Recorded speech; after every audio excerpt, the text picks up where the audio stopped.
Lactantius, Epitome, Episode 8. Non potest igitur quod ratione constat sine ratione quae pisse, quoniam certum est esse providentiam. This is the concluding portion of Chapter 1.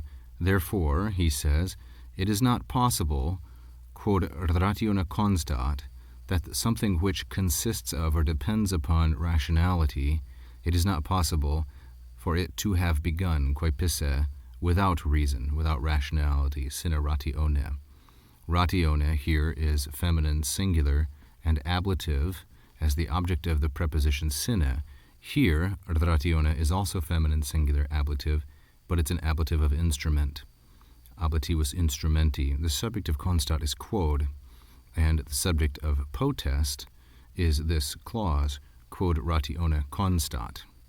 So, quod ratione constat, what is constituted by reason, therefore it is not possible that that thing began, quae pisse, without reason. Quae pisse is a perfect active infinitive from the irregular verb coipi.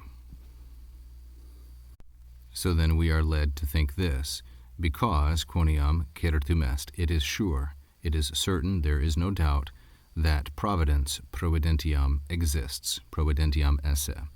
Certum est introduces oratio obliqua, the subject of which is providentiam, feminine singular accusative, and the verb of which is the infinitive esse. This high-level equation is supposedly Maxwell's equation. I don't know, I teach Latin, not mathematics, but it looks impressive and seems like a demonstration of quod ratione constat.